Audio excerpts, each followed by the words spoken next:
The people who seem to get more done than everyone else, they're not working longer hours or running on more caffeine. They've just stopped wasting time on the stuff that doesn't move work forward. Switching apps, re-explaining context, hunting for files, those aren't small inefficiencies. They're hours wasted every week. Superhuman Go gives you those hours back. From the makers of Grammarly, Go is an AI chat that sits inside every tab and tool you already use, always available and ready to help you with what you're working on.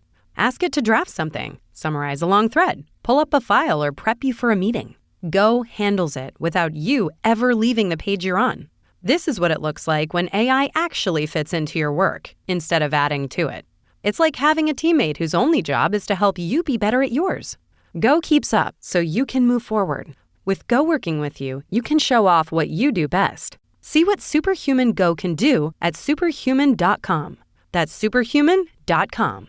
You've enjoyed the food. Now you get to hear the story. This is the American dream epitomized about a young man who was in college at the University of Florida who had $500 in a dream and turned it into a national, international brand with nothing. And you enjoy the food every single day. This is an absolute honor and a pleasure to have Matt Friedman on here, former CEO and founder of Wing Zone. Thank you, sir. Rashad, pleasure. Love your positivity. Yeah. You're excited. You kind of, blew me up a little bit in our pre-call, but I'm just like you, man. I put the shorts or the pants on one leg at a time. Yeah, what's crazy is I just picture a guy, with his friends on a weekend, putting something together and then one day saying, hey, taste this. And then next thing you know, it kind of starts coming organically, people coming over. I don't want to tell your story, but I'm picturing that in my mind because I've been, I've graduated from Michigan State and I can kind of have that feeling on a college campus. It's a great point. And I'll tell you that there's so many great business ideas that come from just hanging out with your buddies or talking to your family.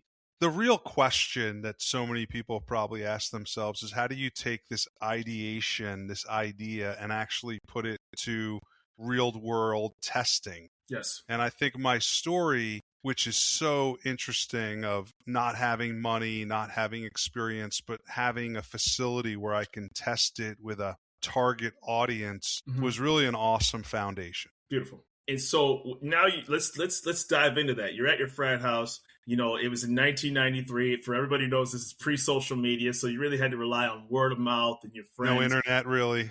Right, exactly. Like, I think I was 11 or 12. I think we got like our first Acer computer, right? And it was basic, right? AOL kind of a deal. So let's dive right into that, and then we'll dive into your other accomplishments in life. Yeah. Well, first of all, I think it's interesting for the audience to kind of reflect back. I know that I'm 55 right now. 1993, I was a 21-year-old college student going into my last year of school, and we didn't have the resources that we have today, right? So I love to tell people that I started this business, true fact, with a $500 investment. So I don't want anyone that's listening to think, man, I got to go raise $8 million to start my business, $500. And so I think just to kind of put it into perspective, the first thing we did was we had a telephone line installed, a landline in our fraternity house kitchen. And so that's how people ordered, at that time it was called Winging It, but they would pick up the phone, they would dial 377 Bird. It's a funny story. Wing was taken, but I got Bird, and we would manually take their order. So telephone line installed. Second thing is, think about guerrilla marketing or grassroots marketing. There was no social media, There was no radio commercials. It was a printed menu, right? And it didn't look as nice as this. It was just a flyer, so to speak, that said, hey, we're open late, it's free delivery, and here's a few specials to call. And so my whole marketing approach, and I did this throughout my career, is just engaging with the end consumer, Right. And it was interesting because I would stand on campus all day just handing out flyers and people were really resonating with it. And then the last thing is, we had to kind of stock the shelves, as a lot of people say, but we didn't have a lot of money to stock the shelves. So for us, the perfect place to go buy product was Sam's Club, right? Beautiful. Could buy our styrofoam boxes, our tinfoil, our, Frank's Red Hot, some butter, some wings, and fries, and only Coca-Cola. We didn't offer any other drink other than Coca-Cola, not even Diet Coke or Sprite. So that's how you start a business when you really are starting at the Bootstrapping it. foundational level. Yeah, Right. And I think what happens too is that people overthink it, right? And to your point, you think you have to have, a lot of money, or you think you have to overcomplicate it. You were passionate about it and you wanted to see people satisfied with the food that you were serving them. And so, because you're passionate with your food and because of the response, sometimes people think of sales as this really, really Wolf of Wall Street kind of thing where you're trying to, correct. scam people out of things. All you're doing is providing a service that they need, and they're willing to come back for more and tell their friends about it. You're absolutely right. And I think because I was young, naive, a lack of experience, Yeah. I was like, listen, I love wings. I think this is a great idea to deliver wings to hungry college students. Yeah. And so let's not overthink it. In fact, in my book, I talk about the one-page business plan. Wow. And so many people say, oh, yeah, I've got this great business idea. Let me send you this 74-page PowerPoint deck about what it is. Yeah. I'm like, you need to be able to tell me or the world what you do in your business in probably like 60 seconds on one piece of paper. 100%. 100%. So, the attention span of people. Yeah. Yeah. So the interesting thing also I want to share is, I think it was really important, and even for the listeners out there, that you really have to understand your target audience. Now, for me, I was that college student, right? I didn't have a vehicle. I lived in an apartment off campus. But I also, during the time when I started Wing Zone, I was living in my frat house. So, I had this desire to have food delivered, specifically what I call the fourth meal, which for college students is the third meal. College students don't eat breakfast, right? No, not at all. Lunch is, then you go dinner, and then you have this meal after 10 p.m. Without question. So I clearly knew, like, hey, here's my audience. Yeah. We were not open for lunch. We were open, I think we opened from 7 p.m. to 2 a.m. and we knew our captive audience. And I think that's a great message for people to say, you don't have to be all things to all people. Absolutely. Now, you need to have enough of an audience where this business can do enough revenue and be profitable. But I knew clearly, like, the residential consumer that in Gainesville that was married and 2 kids that lived 7 miles from campus, I didn't that wasn't even on my radar. Exactly. It was that kid that, got back from class or got back from playing basketball with his friends and playing Frisbee. Every other restaurant was closed. And here he is having to crash and write a paper. And suddenly he's like, hey, man, at 11 o'clock at night, I really need to get through the rest of this night. Yeah, but truthfully, Rashad, and I think, that's accurate, but bars closed at 1:30. There was a reason we were open till 2 a.m. Yeah, that's true too. You have some competition on college campuses, and it's a saturated market too. And it's a consumer where word of mouth can spread very quickly, well as bad too, because that consumer base is congested in a very small space. Even though college campuses are large, it doesn't take long for trends and tastes to spread very quickly. No doubt, and I think that's where, we being one of them, it was almost like this this interesting, like, urban legend. Like, I heard these 2 guys in this frat house started this chicken wing concept and they're delivering out of there, and someone's like, no, that's not true, that's not accurate. But interesting story. We were fortunate enough to test in our frat house, and we were there for about 5 months operating this business. But it wasn't the most legal business, right? Now, we weren't doing anything illegal, but we didn't have a license. We didn't have health department approval. Yeah. And eventually the university came in, who owned the house, and said, listen, guys, you can't do this, right? So it was very interesting because they came in and said, we heard that this was happening, but we actually didn't believe it. So we wanted to come here and see it firsthand. But here's the thing about it, though, is like you knew you were onto something. So obviously it goes from out of your dorm room, out of your fraternity house, you're pivoting. When did it become a restaurant model and then eventually a franchise model? Because obviously we want to get to your other career, your speaking career, but I'm really interested in the kind of the condensed version of this story. Yeah, it's a really incredible story that dealt with a lot of challenges, right? So you can bootstrap your way into kind of a hybrid model like we operated. And so we had this great success. We had revenue, we had profit, we had a customer base. And I figured, wow, I'm going to go to a bank and I'm going to say, here's my business plan. It was a little bit more detailed. Mm-hmm. And I think we were trying to borrow like 75 grand to open our first real restaurant. And I got declined by, I think it was a dozen banks. Oh my gosh. And it was like, devastating. Why would you deny me? And it's like, well, this is a startup. You've got no real capital behind you. And it was kind of like one of those light bulb moments where you're like, all right, I got to pivot right now. And I talk about this in my book, and I think it's very obvious. As a business startup, there's a statistic put out by the SBA that I think 82% of business startups really get funded through friends and family or outside capital. Right.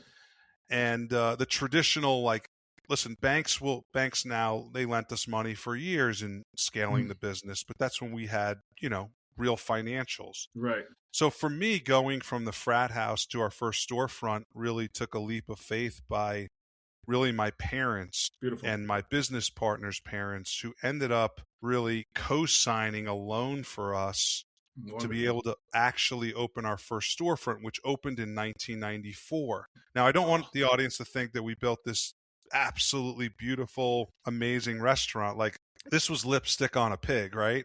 Like 1,200 square feet next to campus. It was formerly a bakery. Right. We went in there, we, cleaned it up as much as we could. We put in some fryers, slapped a chicken on the window and said, we're open for business. Right. But it was amazing that we had some people that would kind of back us on our dream and our passion. Right. And I will say that, being a single unit operator, I mean, we did everything, right? I had graduated. This was my passion. So I was, if I had to take deliveries, if I had to cook, if I had to mop the floors, if I had to, run around town, it was like, this is what I did.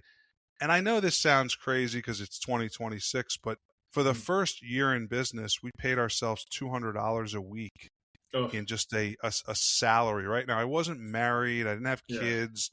My rent in my apartment, I think, was like $250 a month. We're going back many years. Right. But to me, it was like, all right, we're going to make this thing a success. And the crazy thing is, listen, in business, you have to have some good fortune, right? Of course. We had tested it. The consumer base was there. And we opened up and we're profitable from day one. So I was able to kind of build the business and then really pay off that loan within our first year of business. So now we have one location, we're debt free, and I feel like I'm playing with house money, right? Like if you ever go to a casino, I'm not a big gambler, but if you're like, hey, I'm up $300, I'm playing with house money, right? Exactly. So, but it's interesting because a lot of people can start a successful business, but then how do you scale that business? We went from one company-owned location to 7 in a period of 6 years. And then we went from 0 franchises to whatever it was, 140 franchise locations in about a 19-year period. So that's amazing. It's so I think to answer your question, that was the first way to get the first one off the ground. And then it was like, okay, how do we duplicate this to, complete some additional growth? First of all, for us, and I always believe that the model and your business is always evolving, right?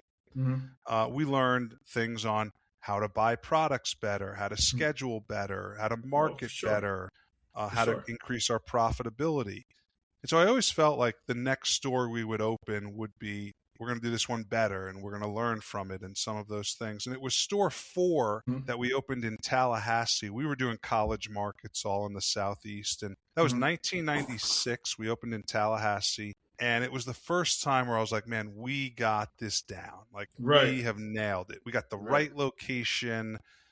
First time we ever bought some new equipment. And we were doing back then, I think the revenue we were doing was about $1 million a year. Beautiful. I remember in 1996, like, that is an insane amount of volume we were putting through it. And I think our business was profiting somewhere around $250,000 a year. Wow. And I was like, wow, we now we got to figure out how to duplicate this and really kind of franchise the model, so to speak. So Right.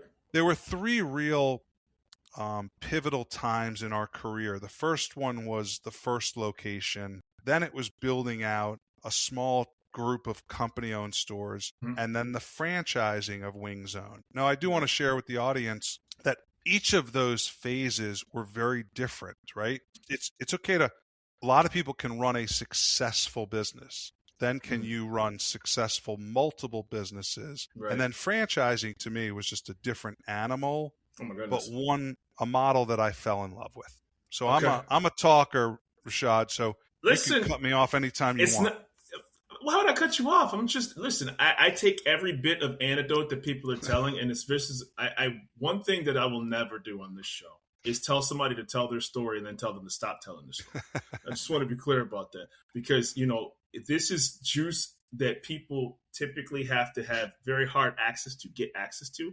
And I had the luxury of getting people on my show to talk about their story. So please continue. Great. So one thing I also want to share, and I obviously we'll talk about the franchising side, but I realized we started franchising in 2001. Remember, that was really 8 years from the frat house and call it 7 years from the first real location. So right. It wasn't like we just rushed into it, because franchising is a completely different business model for me. And I realized that it was going to be very challenging for me to run two businesses. So I had the same partner, my fraternity brother, Adam, for 27 years. I do talk about this in my book, and I'll share it with the audience, that to me, having a partner was one of the best decisions I made in business. Beautiful. And I do think that it's like anything else. If you pick the right partner, it's beautiful. If you pick the wrong partner, it can be a nightmare. I think the one thing that Adam and I, why we had such a successful partnership, is we brought different skill sets to the table, right? He was an incredible financial brain. He was great at technology. He loved to make sure the I's were dotted and the T's were crossed. Listen, I'm in marketing and operations. I love to be in restaurants, engaging with the team and our customers. So we just wore different hats. But going back to the franchising thing, I said to Adam, Adam, I think we got to divide and conquer here. Like we can't all do everything. So why don't you focus on our company-owned stores for now? Make sure that they're rocking and the dollars are going where they should, and let me kind of work on the franchising side of things, put the systems in place, and engage with potential franchisees. So at the young age, I think I was 29 at the time, I really moved to running Wing Zone franchising as my full-time focus. Wow. I find that fascinating. So, like, who are the people, just briefly, that really had to kind of come on board to kind of guide you through that? Were there some private equity groups where they're starting to get some lawyers? Like, it doesn't have to, names and condensed version kind of, but there had to have been some subject matter experts that you had to get along the way to really conquer that beast. No doubt. In fact, I could not afford to bring on like a seasoned executive that had taken Papa John's or Domino's or Jersey Mike's. They probably, I don't even know if they were around, but so I really looked at kind of outsourced experts, right? So we worked with, a consulting group that their main role was to help a business or a brand convert or put the pieces in place to franchise their model. So that's how do you attract franchisees? What's your process in how you help franchisees succeed? What's the legal requirements?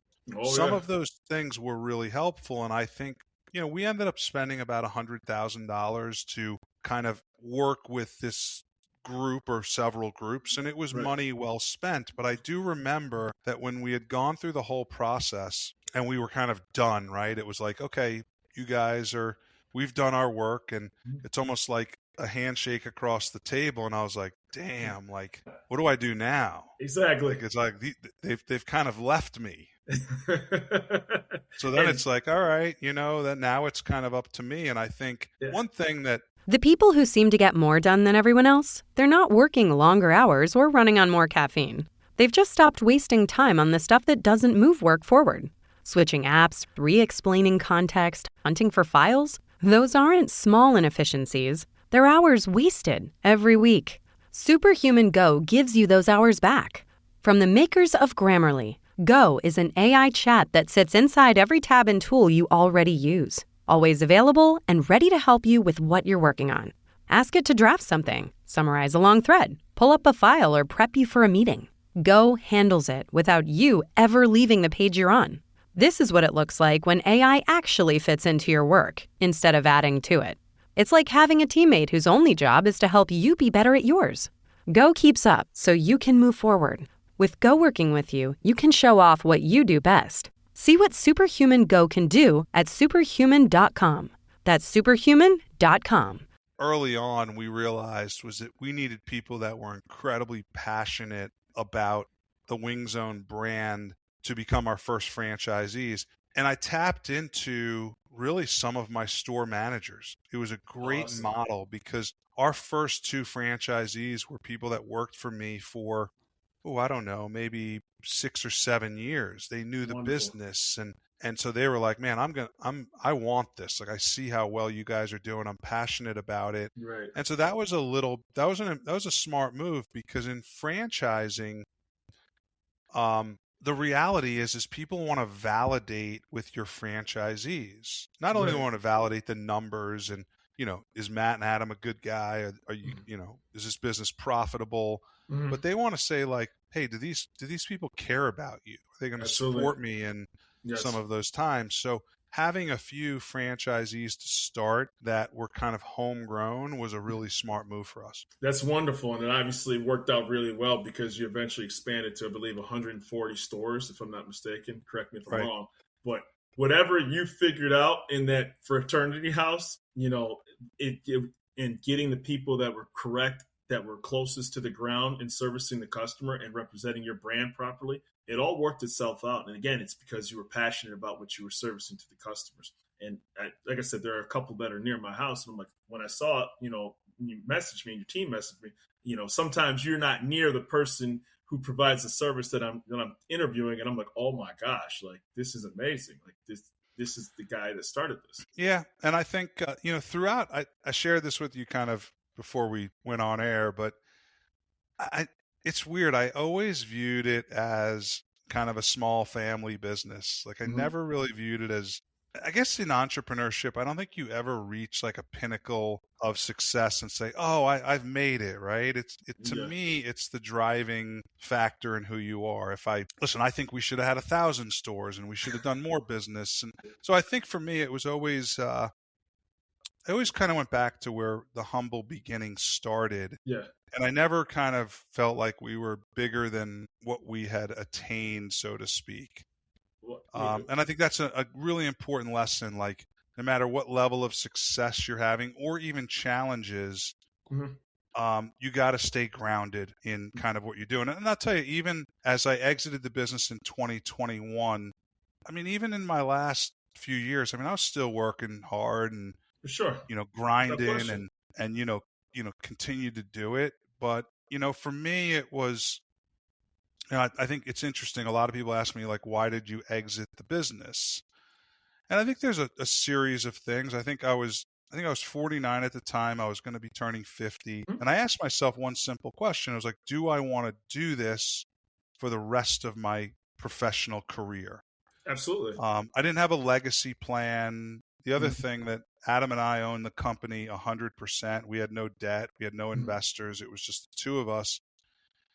Wow. And then I said, I kind of want to do something else. And I felt like I really wanted to kind of help other entrepreneurs kind of navigate through their business, voyage, so to speak. And it's amazing. So I think it was really just a life decision. Listen, it was part financial decision of rewarding yourself for 27 years of the grind, so to speak. Of course. But I don't regret it. Listen, I miss it. In fact, I missed it so much that 5 years after exiting, I'm now the CEO of a chicken brand out of San Diego called Epic Wings. So I Yeah. guess when it's in your blood, it's in your blood. It's kind of a full circle moment, kind of to speak, right? But to your point, like you wear multiple hats, right? So, you have your own consulting, and now you do franchise growth and strategy, franchise coaching, professional speaking, business education. So it's not like you ever really left. And I think what the coolest part about this all is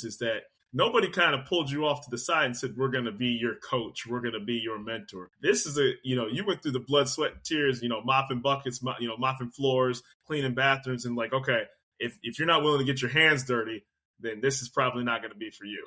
Well, I think also to kind of kick myself in the butt a little bit is I was a little bit too stubborn to kind of take on some advice, some expertise of people that had done it. And I think what I did the last 5 years was I worked with about 8 to 10 entrepreneurs that had a successful business that were really trying to navigate where they go from here. Do they franchise? Do they not franchise?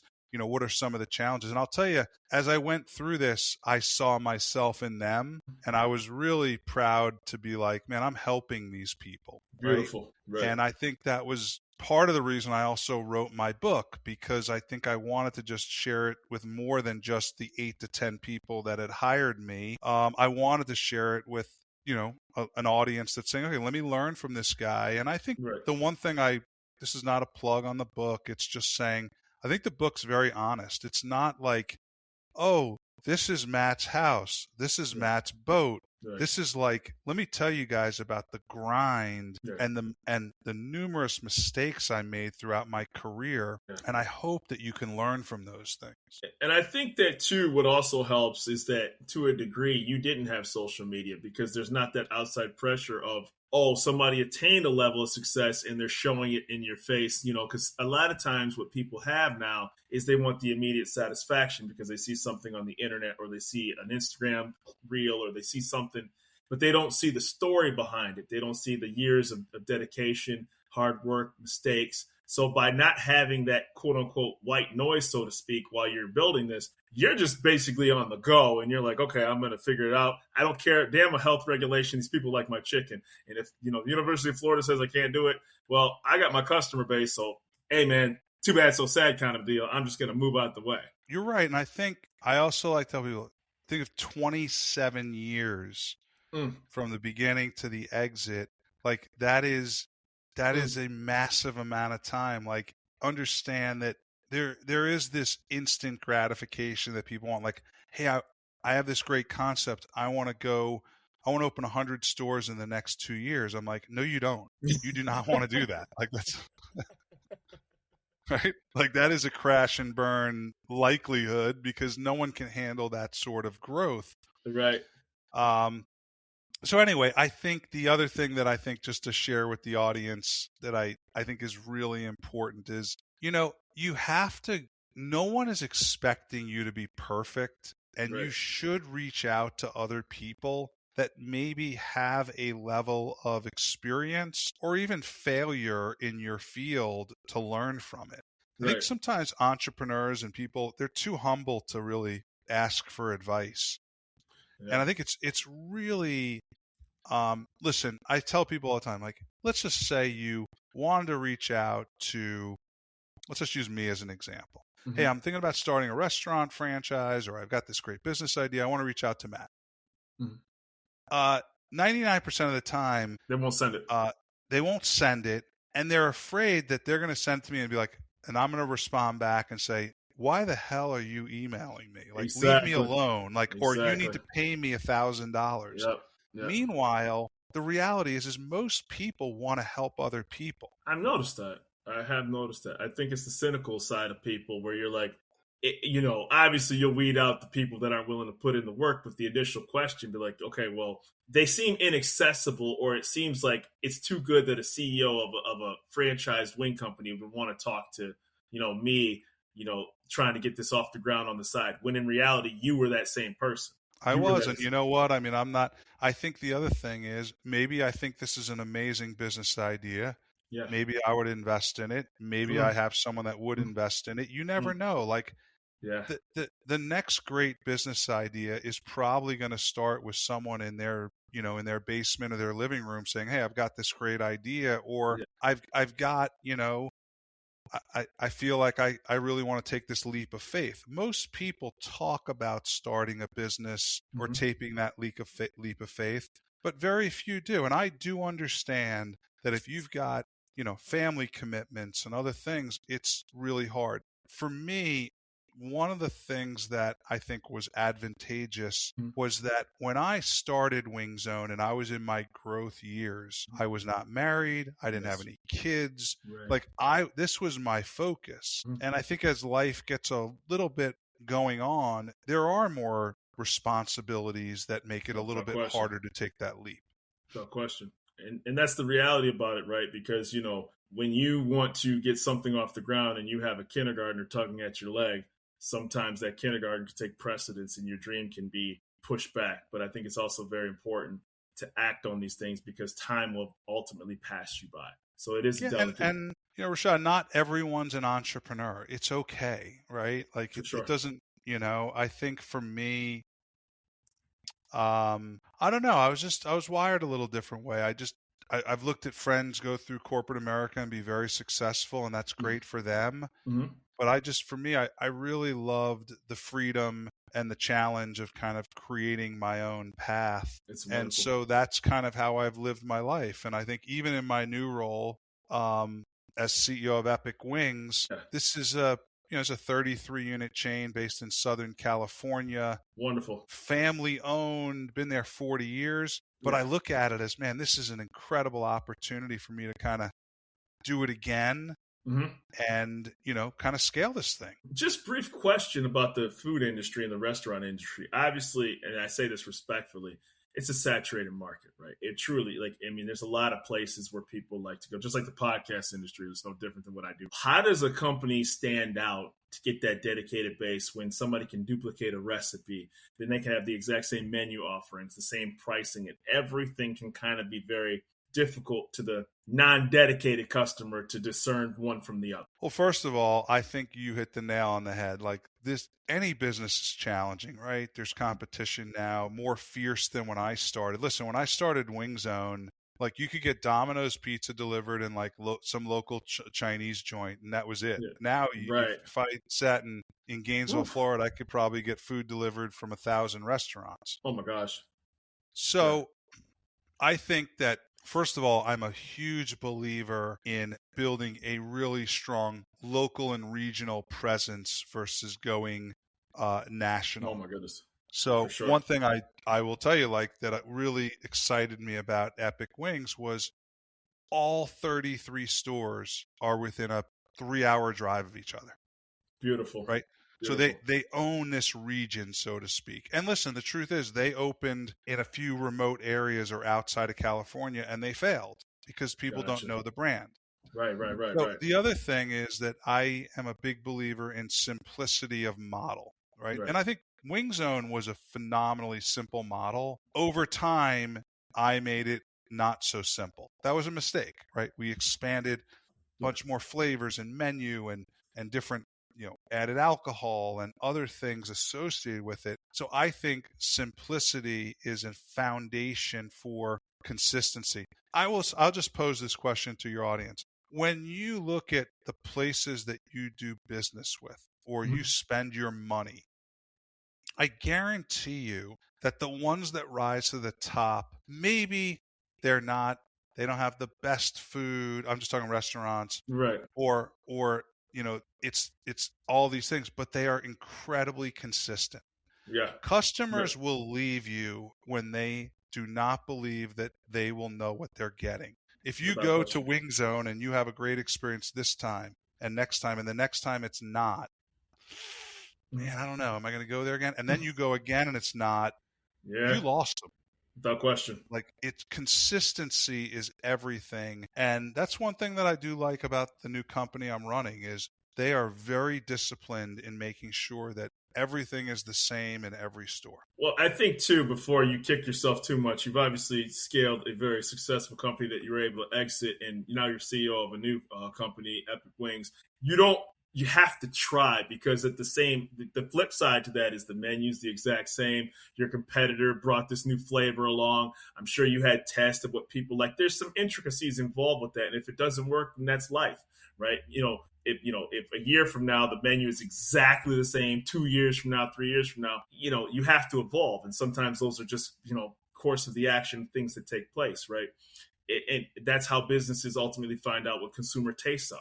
And that's just, part of the game. I think innovation, I talk a little bit in my book, and as I coach people, like I talk, it's kind of my win strategy. The I in my win strategy is innovation. And I think that you have to innovate, but you have to innovate through like customer engagement and education and research, because I think that you can't just say I'm successful today and what I'm going to do the same thing 5 years from now, it's going to be successful. Like the truth is that may not work. So I am an avid innovator, almost to a flaw, right? Worst things in life. Like it's funny. I talked in my book, and even as I tell stories, like Adam, who is my business partner, who was just an amazing business partner, right? I knew I could sell him on an idea. Like I just knew how to pull his strings. I'm like, Adam, this is a great idea because of this, this, and this, and this we're going to do. And he would be like, man, that sounds great. Let's do it. Meanwhile, a couple of those ideas were like, man, what the hell were we thinking? But you know what, though? I think while you sharing that, right, and you having a partner, you bounce that off, and then you can find out in that quiet stage before you execute or put capital into it, like, let's not do that because it's clearly not going to work. And that's right. And that's, I think, one of the best things that you can share is for that person that's listening, that's in their kitchen, in their basement, in their fraternity house, is to circle back to your beginnings. Is it doesn't take a lot. It just has to take something that you're passionate about. And sometimes you have to break some rules and some health codes to get where you need to get, Totally agree. And I think that's, everyone's like, do you have to draw between the lines? Hell no, you don't have to draw between the lines. Like you can bounce into the walls. You can even knock the walls down. I mean, that's how some of the greatest businesses have ever been created. But, I think the overall message is that it was a voyage for me. It was a roller coaster of some great success, some challenges. And I encourage people to kind of continue to kind of follow their passion. Right. And if you're ready to take that leap of faith, just do it. 95% of people will never take that leap. Well, like I said, there's very few ones that I got as stoked as this one because, usually, I mean, and to your point, like I'm getting the emails now and it's like weird, right? Because I'm like, you got to kid me, right? Like people are not supposed to be emailing me that are successful CEOs, but, I'm glad something with my I searched you out, man. Listen, I'm easy to find because there's not a lot of demand for me. To like the guy that created Wing Zone, for the purpose of this show, but not clearly because people can't find you. And we touched briefly on your consulting and your coaching and your executive leadership and your speaking. Where can people find Matt Friedman? I know how to locate you, but let's talk just so you can. Yeah. So first of all, listen, I am a big believer in LinkedIn as just a great social network for business. So if you're on LinkedIn and you want to connect, send me a message, follow me, whatever the case may be, great. I do have my own website, mattfriedman.com. Good way to kind of see what I do. You're more than welcome to, reach out to me there. Yeah. My book is on Amazon. It's an Amazon bestseller. Yeah. It's 99 cents Kindle version. Yeah. I do that on purpose. This is not about making money. If you want the paperback or the hardcover, it's obviously a lot more money. Yeah. I also did the audiobook, and I'm a big audiobook person. Mm-hmm. If you're someone that has some drive time to do or like to go on walks, great way to kind of engage with that sort of thing. Yeah. So, hit me up if you've got a question or, want to just connect with me, go for it. I think that the first leap of faith is making that contact. And if you're unsure of where to begin in your franchise or executive career, Matt Friedman would be one of the greatest sources to have because he was similar to you where he had a thought. But the difference is he acted on that thought and he saw the success that came from it. I got to tell you, I look forward to this one. I hope I was prepared and I hope you had a good experience on my show, the Randomness of Nothing podcast. Awesome job, Rashad. Yeah, absolutely. Thank you very much. It's been an honor and a pleasure. Wish you nothing but continued success. Great. Thanks.